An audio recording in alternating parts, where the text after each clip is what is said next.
Bonjour Nesrine. Bonjour Khadija. Alors on ouvre ce journal de l'Afrique avec cette rencontre organisée hier dans la capitale sénégalaise Dakar par le Haut Commissariat des Nations Unies pour les droits de l'homme. Tout à fait Khadija, il était question d'examiner les moyens de renforcer la lutte contre les discours de la haine raciale et les violences ethniques en Afrique. Vous le savez, beaucoup d'États du continent sont ravagés par les violences communautaires, d'où l'importance de cette rencontre onusienne, une occasion saisie par les médias francophones africains pour échanger davantage sur la question. C'est un compte rendu de notre correspondant à Dakar, Pape Cheikh Diouf. Sous l'égide du Haut Commissariat des Nations Unies, des acteurs des médias d'Afrique francophone se sont réunis à Dakar. Une occasion saisie pour inviter les journalistes à plus de responsabilités dans le traitement de l'information afin de contrer le discours de la haine dans les paysages médiatiques.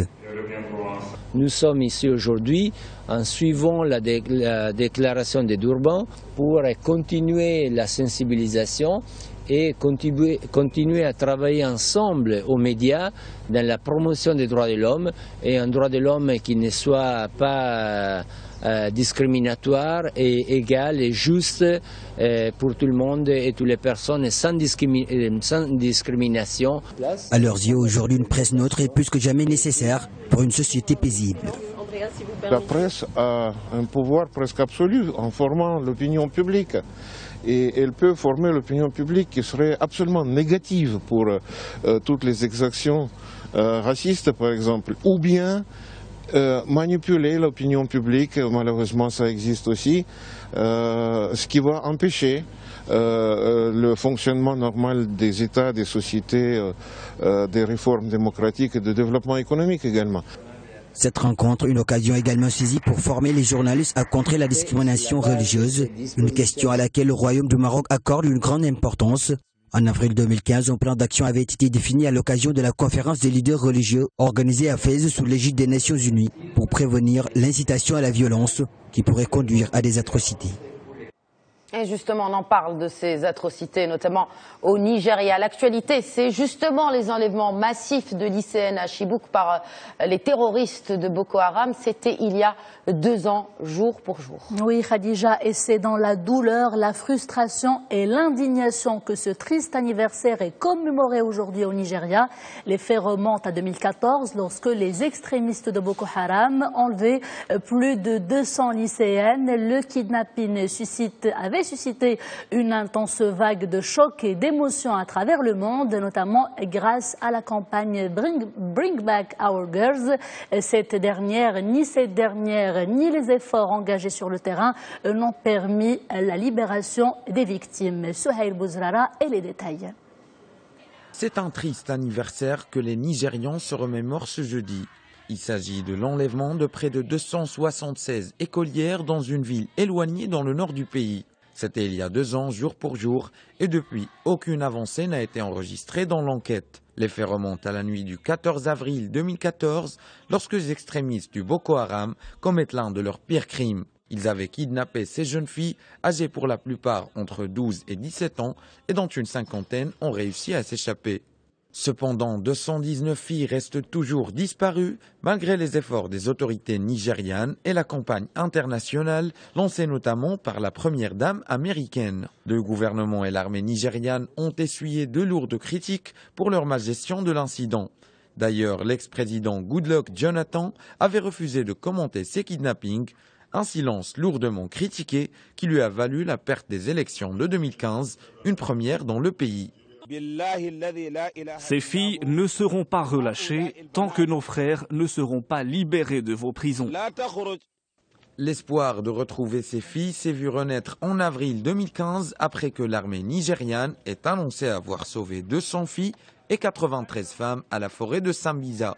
Il sera révélé plus tard que les écolières n'en faisaient pas partie. Le nouveau président Muhammadu Buhari ordonna une nouvelle enquête en janvier 2016. Près de 2000 filles et garçons auront été kidnappés par Boko Haram depuis le début de 2014. Une offensive régionale menée contre le groupe l'année dernière a réussi à repousser la plupart des combattants hors de leur fief traditionnel. Les actions de Boko Haram ne se limitent pas aux enlèvements.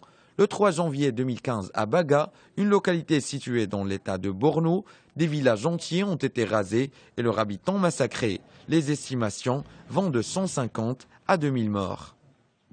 Triste commémoration.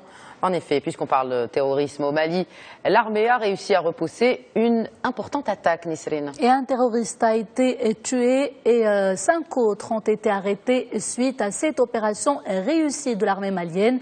Les assaillants avaient d'ailleurs visé une de ses positions. Les auteurs de l'attaque repoussée seraient membres du groupe extrémiste Ansardine, groupe qui revendique souvent les attaques perpétrées au Mali. L'armée reste donc prudente. D'ailleurs, l'état d'urgence qui a été rétabli la semaine dernière dans le pays a été prolongé jusqu'au 15 juillet. L'annonce a été faite cette matinée après le Conseil des ministres extraordinaire tenu hier. Cette prolongation de cette mesure exceptionnelle permettra de poursuivre les efforts du Mali pour lutter contre les menaces sécuritaires qui pèsent sur le pays.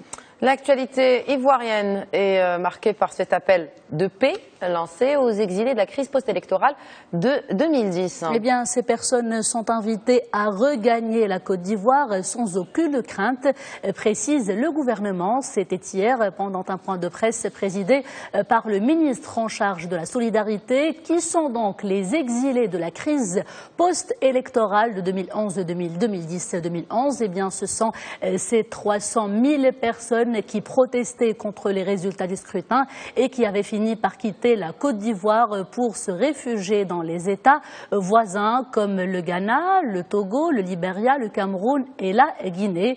Depuis cette date, le gouvernement ivoirien a pour rappel annoncé de nombreuses mesures pour faciliter le retour à la patrie des personnes en question. Et à présent, ce glissement de terrain meurtrier en République démocratique du Congo. 5 morts et 3 blessés, c'est le bilan provisoire de ce glissement de terrain qui a touché un village situé à l'est du pays. C'est le 3e à se produire en l'espace de 6 mois dans cette zone à risque. Plusieurs études ont été faites pour examiner les causes de ces perturbations et prévenir surtout d'éventuelles catastrophes.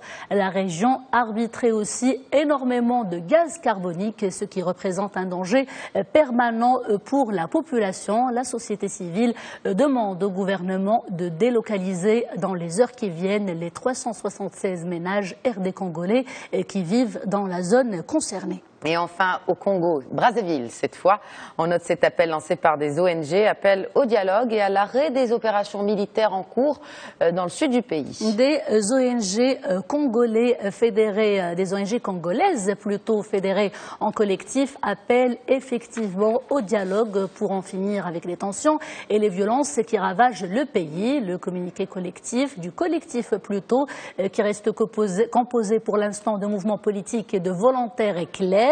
On appelle les soldats déployés au sud à retourner aux casernes.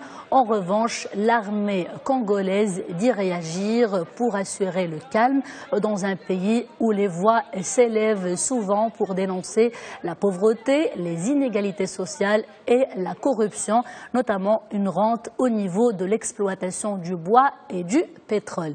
Et c'est du Congo que l'on referme ce JT Afrique. Merci, Nisrine.